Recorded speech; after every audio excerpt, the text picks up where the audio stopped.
मेरो च्यानल हेर्नुहुने सबैलाई स्वागत छ। आज यसै क्रममा मैले चाहिँ यो बिए कम्पलसरी इङ्ग्लिसको सम्भावित सोध्न सक्ने क्वेसन्सहरूको बारेमा कुराकानी गरिरहेको छु योभन्दा अगाडिको भिडियोदेखि र आज पनि त्यही क्रम जारी छ।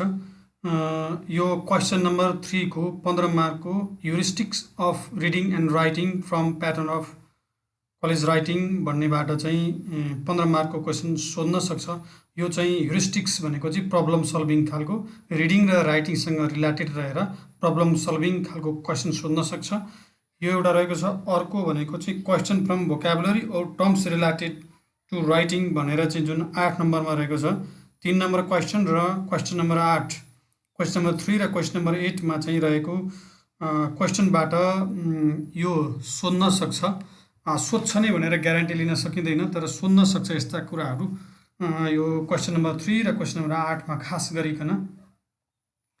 र त्यसै सन्दर्भमा मैले यो टेक्स्ट बुकको चाहिँ ओरिजिनल टेक्स्टमा चाहिँ यो पेज नम्बर 47 मा रहेको छ यो एक्सरसाइज।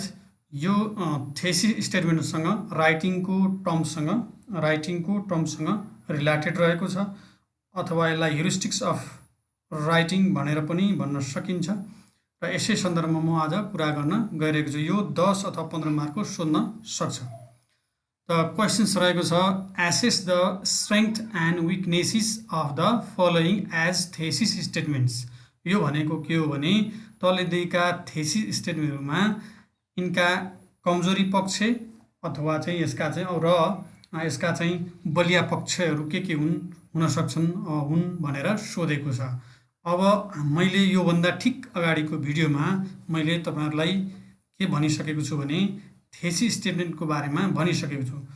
थेसिस स्टेटमेन्ट कसलाई भन्ने हो, थेसिस स्टेटमेन्टको के कुरा हुन्छ भनेर योभन्दा अगाडि मैले भनिसकेको छु।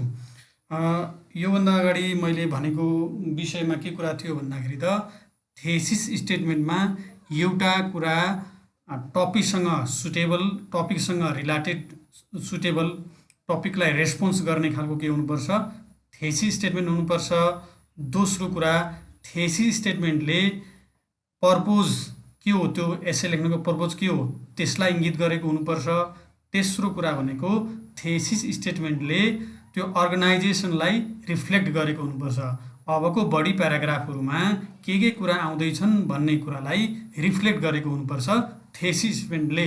मैले यति भनेको राम्रोसँग बुझिएन भने योभन्दा अगाडिको भिडियो हेर्नुपर्छ र योभन्दा अगाडिको भिडियो हेर्नुहुनेहरूले यो मैले भनेको कुराहरूलाई बुझ्नुहुनेछ।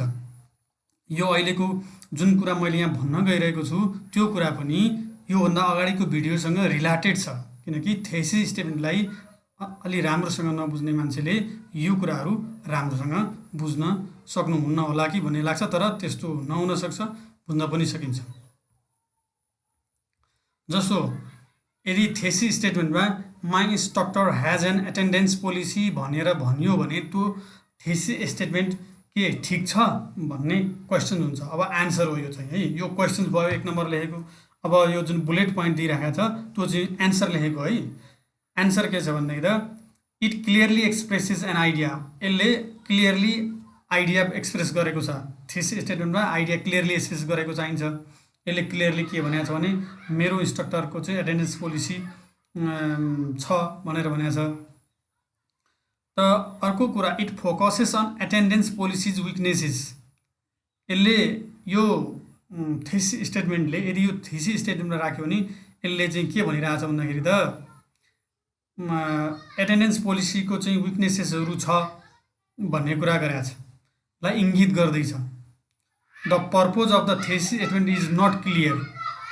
तर यो थेसिस स्टेटमेन्टको पर्पोज चाहिँ क्लियर भएको छैन। यहाँ क्वेसनमा चाहिँ क्लियर छैन, के अरे यो जुन स्टेटमेन्टमा चाहिँ क्लियर छैन। Why does the instructor have an attendance policy. त्यो इन्स्ट्रक्टरको एटेन्डेन्स पोलिसी चाहिँ किन छ त? तपाईलाई थाहा होला एटेन्डेन्स पोलिसी भनेको यो हाजिरी प्रक्रिया हैन, को गएल भयो को आयो भन्ने हाजिरी प्रक्रियाको त्यो नीति चाहिँ मेरो इन्स्ट्रक्टरको सँग छ भनेको छ। सँग छ मात्रै भनेको छ, किन छ त, के कारणले छ, के का लागि छ भन्ने कुरा चाहिँ यो थेसिस स्टेटमेन्टमा क्लियर छैन। यो विकनेस पोइन्ट हो। दुईटा पोजिटिभ पोइन्ट भयो, यो एउटा के भयो त विकनेस पोइन्ट भयो। त्यस्तै how to organise the essay. अब यदि यो थेसिस स्टेटमेन्ट इन्ट्रोडक्टरी प्याराग्राफमा लेख्ने हो भने अब आउने बडी प्याराग्राफमा के लेख्ने त? पहिलो बडी 3-4वटा बडी प्याराग्राफ हुन्छ। प्रत्येक बडी प्याराग्राफको मुख्य लिड सेन्टेन्समा के लेख्ने त अब भन्दाखेरि त्यो अर्गनाइजेसनको जुन रिफ्लेक्सन हुनुपर्ने हो यो जुन थेसिस स्टेटमेन्टमा त्यो छैन। अर्थात् यसमा चाहिँ अर्गनाइजेसन के हुने, अब यसै कस्तो हुने भन्ने खालको जुन रिफ्लेक्सन हुन्छ त्यो छैन। The thesis statement is not clear about how to organize the essay. Does it end by writing only an attendance policy? के यो एटेन्डेन्स पोलिसी मात्रै भएर चाहिँ इन्ड हुन्छ त अथवा के हुने हो त? त्यसको रिफ्लेक्सन थोरै आउनुपर्ने रिफ्लेक्सन जुन छ त्यो छैन। यसरी हामीले यसका यो थेसिस स्टेटमेन्टको के गर्यौँ त भन्दाखेरि यसको स्ट्रेङ्थ अथवा स्ट्रङ पोइन्टहरू र विकनेस पोइन्टहरू हामीले लेख्यौँ। यो एन्सर भयो। त्यस्तै गरेर it does not reflect the organisation of the essay, त्यही कुरा हो यो। अब 2 नम्बरमा अब त्यसलाई अलिकति मोडिफाई गरेर अर्को फेरि आएको छ यहाँनिर, त्यसैलाई त्यही थेसिस स्टेटमेन्टलाई अलिकति मोडिफाई गरेर आएको छ। अब यहाँ भनेको छ my instructor should change her attendance policy because it is bad. अब यो अलिकति अहिलेको भन्दा अलिकति परिष्कृत शैलीमा छ, अर्थात् थोरै केही भनेको छ। यसमा पर्पोज चाहिँ भनेको छ। अब हेरौँ, it clearly expresses an idea, यसले आइडिया क्लियरली भनेको छ। It focuses on the attendance policy which is bad, यसले एटेन्डेन्स पोलिसी राम्रो छैन भनेर क्लियरली भनेको छ हैन। यसको उद्देश्य के हो त? एटेन्डेन्स पोलिसी राम्रो छैन भनेर बताउने उद्देश्य हो यहाँनिर। किन राम्रो छैन भनेर बताउने उद्देश्य त्यो छ। तर अझ पनि यो चाहिँ थेसिस स्टेटमेन्टले के कुरा ल्याक गरेको छ भन्दाखेरि त त्यो अर्गनाइजेसन हो। It still lacks the organisation of the essay, it doesn't reflect the organisation of the essay. अझ पनि यसले कसरी चाहिँ अब योभन्दा पछाडि के आउँछ भन्ने कुरालाई रिफ्लेक्सन गरेको छैन। अबको बडी प्याराग्राफमा यो आउन सक्ने सम्भावना छ है भन्ने कुरा जुन सङ्गठन हुन्छ यसैको त्यो रिफ्लेक्सन भएको अझ पनि छैन। अब हेरौँ है त यो 3 नम्बरमा सबै कुरा रिफ्लेक्सन भएको थेसिस स्टेटमेन्ट यही कुरो कसरी लेखिँदो रहेछ। My instructor could change her attendance policy because it is unreasonable, inflexible and unfair. अब यहाँ हेरौँ, यसमा सबै जुन रिक्वायरमेन्ट हो एउटा चाहिँ थेसिस स्टेटमेन्टमा हुनुपर्ने त्यो सबै रिक्वायरमेन्टहरू क्यारेक्टरिस्टिकहरू रहेका छन्। अब यसको एन्सर हो it has all characteristics that a thesis statement has because यसमा सबै थेसिस स्टेटमेन्टमा भएको चाहिँ विशेषताहरू रहेका छन् किनभने it expresses a clear idea, यसले क्लियर आइडिया एक्सप्रेस गरेको छ। किनकि मेरो इन्स्ट्रक्टरको जुन एटेन्डेन्स पोलिसी छ त्यो चेन्ज गर्नुपर्छ किनभने मेरो इन्स्ट्रक्टरको एटेन्डेन्स पोलिसी चाहिँ यो अनरिजनेबल छ, रिजनेबल छैन, इन्फ्लेक्सिबल छ, फ्लेक्सिबल छैन, एकदमै कडा खालको छ, अनि अनफेयर छ, फेयर खालको छैन। अर्थात् त्यसले चाहिँ विरोधाभास खालको, अन्याय गर्ने खालको, सबैलाई समानता दिने खालको छैन, जसलाई अनफेयर भनेर भनिन्छ है। क्लियरली यसले आइडिया व्यक्त गरेको छ। अर्को कुरा, it indicates a purpose for changing her attendance policy, यसले चाहिँ अब यसको उद्देश्य के हो भन्दाखेरि त एटेन्डेन्स पोलिसी चाहिँ चेन्ज गर्नुपर्छ भन्ने यसको उद्देश्य रहेको छ। यसको उद्देश्य के रहेको छ? एटेन्डेन्स पोलिसी चेन्ज गर्नुपर्छ भन्ने उद्देश्यका साथ यो थेसिस स्टेटमेन्ट लेखिएको छ। अब अर्को कुरा, it reflects the organisation of the essay as its body paragraphs will probably contain new attendance policy with the old one which are unreasonable, inflexible and unfair. The body paragraphs will describe the problems with the old attendance policy and the solution with the new one. त भन्नुको मतलब के हो भने यसमा अब आउने प्याराग्राफहरूमा, body प्याराग्राफहरूमा पहिलाको जुन एटेन्डेन्स पोलिसी छ, जुन इन्स्ट्रक्टरको छ ले दिएको जुन एटेन्डेन्स पोलिसी छ त्यसमा प्रब्लम छ, यसकारण प्रब्लम छ, र अब आउने नयाँ एटेन्डेन्स पोलिसीमा यस्तो हुनुपर्छ भन्ने खालको जुन यहाँनिर रिफ्लेक्सन गरेको छ। अब एटेन्डेन्स पोलिसी त्यो इन्स्ट्रक्टरले दिएको एटेन्डेन्स पोलिसी किन अनरिजनेबल भयो, किन इन्फ्लेक्सिबल भयो र किन अनफेयर भयो भन्ने कुराको क्लियरली यसले एउटा एक किसिमको ऐना देखाइरहेको छ। अब आउँदो एसेहरूमा यो कुरो लेख्छ है एसेइसले भन्ने कुरा प्रतिबिम्ब गरिरहेको छ। हुनसक्छ त्यसको सोल्युसन पनि आउन सक्छ। यसको मतलब यो होइन कि थेसिस स्टेटमेन्ट भनेको सबै थोक हुनुपर्छ। थेसिस स्टेटमेन्टले एउटा रिफ्लेक्सन चाहिँ दिनुपर्छ। सबै त्यहाँ अब होल एसेमा के आउँछ त्यो सबै कुरो अटाउने ठाउँ थेसिस स्टेटमेन्ट चाहिँ होइन है, त्यो चाहिँ फेरि। र यसरी यो थेसिस स्टेटमेन्ट चाहिँ के छ त भन्दाखेरि सही रहेको छ, सुटेबल रहेको छ, सबै कुरा सबै क्यारेक्टरिस्टिकहरू रहेको छ भनेर हामी भन्न सक्छौँ। अब अर्को question, for many people a community college makes more sense than a 4-year college or university. अब यो एउटा थेसिस स्टेटमेन्ट रहेको छ। यसमा के छ त भन्दाखेरि it has all characteristics of a thesis statement but it lacks the purpose of the statement. अब यसमा के छ भन्दाखेरि सबै क्यारेक्टरिस्टिकहरू छ, तर एउटा के कुराको ल्याक छ भन्दाखेरि यसमा चाहिँ पर्पोज, त्यसको उद्देश्य के त, कम्युनिटी कलेज भन्दा चाहिँ कम्युनिटी कलेज चाहिँ राम्रो भने चाहिँ नि, र 4 year 4 वर्ष कलेज अथवा युनिभर्सिटी भन्दा कम्युनिटी कलेज धेरै राम्रो, अझ राम्रो भन्ने खालको कुरा गरेको छ। यसको मतलब के कलेज र युनिभर्सिटी हटाउनुपर्छ भन्ने उद्देश्य हो, अथवा कम्युनिटी कलेजलाई चाहिँ बढी प्रशय दिनुपर्छ, प्रायोरिटी दिनुपर्छ भन्ने हो त, के हो त उद्देश्य चाहिँ। अरू हरेक किसिमले यसको अर्गनाइजेसन पनि ठिकै छ। अब के आउँछ भन्ने कुरा पनि यहाँनिर प्रस्तुत गरेको छ होइन, आइडिया क्लियरली एक्सप्रेस गरेको छ। यद्यपि यसले के गरेको छ भन्दा दो it lacks the purpose of the statement, यसले उद्देश्य चाहिँ के भन्न खोजेको त भन्ने कुरा स्टिल यसले ल्याक गरेको छ, अर्थात् यसमा रहेको छैन उद्देश्यको कुराहरू चाहिँ। त्यसैले यो चाहिँ के हो त विकनेस पोइन्ट हो यो थेसिस स्टेटमेन्टको। अब अर्को क्वेसन रहेको छ, some children show violent behaviour. Some केही केटाकेटीहरूले एकदमै भायोलेन्ट बिहेभियरहरू देखाउँछन् भनेर भनेको छ।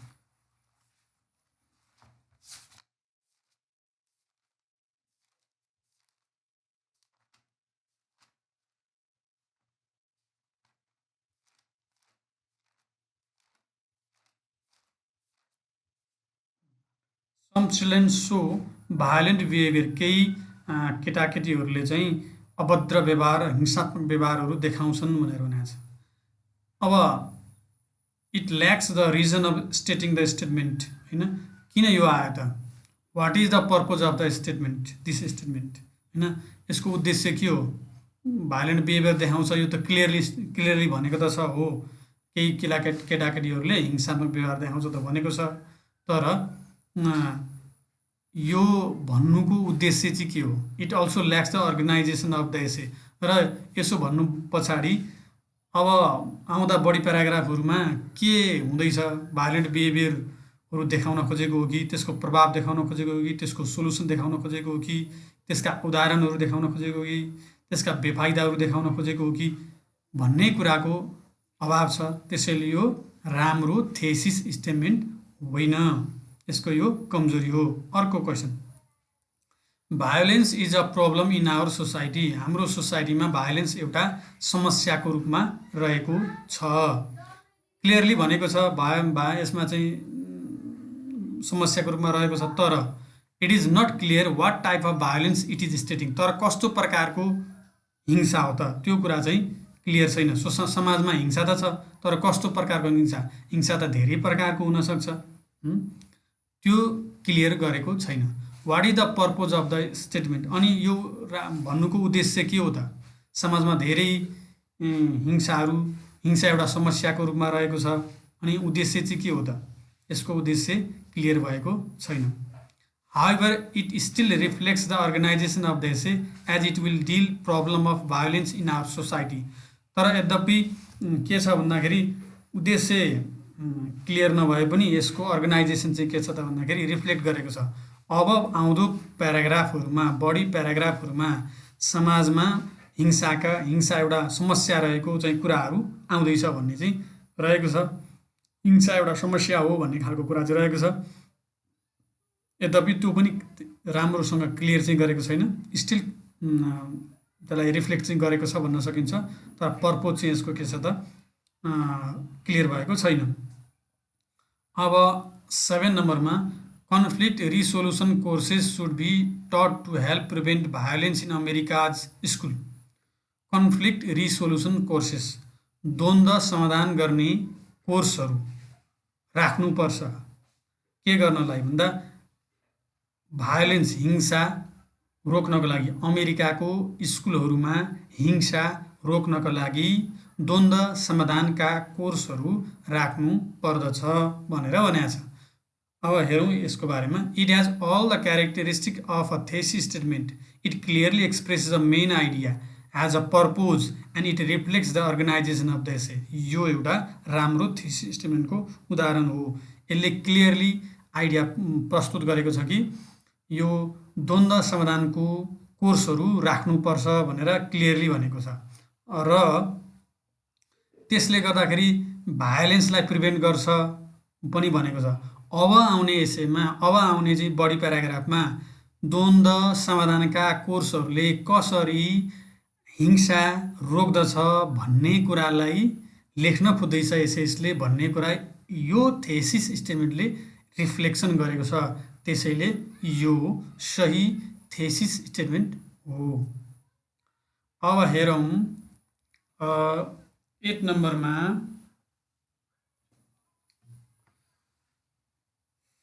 Social networking sites such as Facebook can cause problems.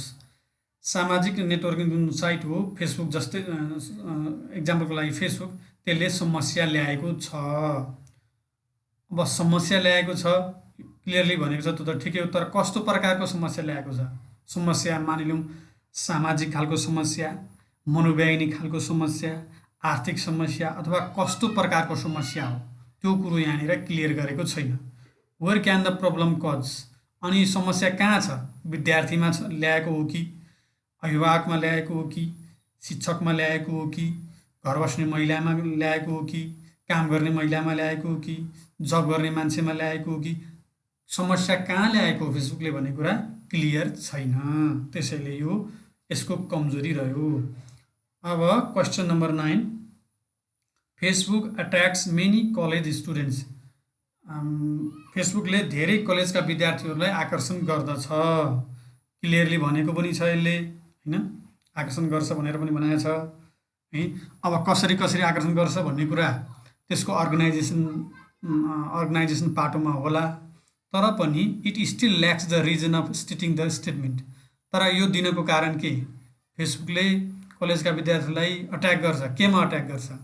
किन अट्याक मतलब आकर्षण गर्छ? पढ्नमा आकर्षण गर्छ, अथवा बिगार्नमा आकर्षण गर्छ, अथवा केमा आकर्षण गर्छ भन्ने कुरा स्टिल यसको पर्पोज, उद्देश्य के हो त्यो क्लियर छैन।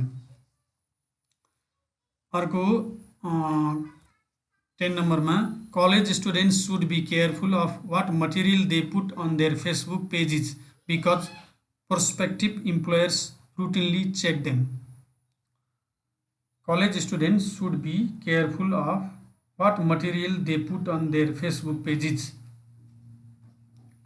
Because prospective employers routinely check them. अब यहाँ के भनेको छ भने कलेज पढ्ने विद्यार्थीहरूले आफूले फेसबुकको पेजमा के कुराहरू पोस्ट गरेका छन् त्यो कुरालाई पोस्ट गर्न केयरफुल हुनुपर्छ, किनभने उनीहरूलाई काम लगाउने इम्प्लोयर्सहरूले त्यो कुरालाई चेक गर्छन्, त्यसलाई हेर्छन्, कस्ता खालको यिनीहरूले पोस्ट गर्दा छन्, कस्तो खालको यो मान्छेको स्वभाव रहेछ भन्ने कुरा उनीहरूले लेखाजोखा गर्न सक्छन् भन्ने खालको कुरा हो। यो एउटा तथ्य हो। It is a fact, it is clear in many cases but it still lacks the organisation of the essay. यो सबै कुरा यसले रिजन पनि बताएको छ हैन, यो क्लियर पनि छ, तर पनि अब आउने बढी प्याराग्राफहरूमा के लेख्दैछ त एसेसले भन्ने कुरा चाहिँ अझै क्लियर हुन खोजेको चाहिँ छैन। अब चाहिँ कलेज स्टुडेन्टले चाहिँ राम्रो मटेरियल हाल्नुपर्छ भन्न खोजेको हो कि, अथवा समथिङ भनौँ न यसका फाइदाहरू बेफाइदाहरू लेख्न खोजेको हो कि, समस्या र समाधान लेख्न खोजेको हो कि हैन, यो कुरा चाहिँ क्लियर भएको छैन यो thesis स्टेटमेन्टमा। what the writer is going to write to support the statement is not clear in the statement, or it has not established a specific direction for the essay. अब essay कतातिर जाँदैछ भन्ने कुरो specific direction हो जुन हुनुपर्ने हो त्यो चाहिँ यहाँ क्लियरली मेन्सन भएको छैन यो थीसिस स्टेटमेन्टमा। यसको यो के हो त विकनेसेस हो।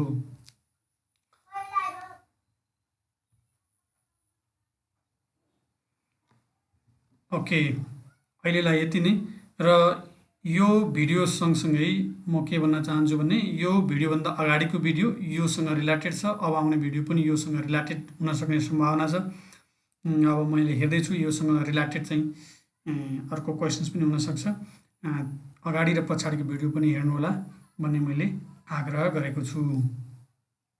र भिडियो राम्रो लागेमा तपाईहरुले लाइक गरिदिनु होला, शेयर गरिदिनु होला अनि सब्स्क्राइब गरिदिनु होला।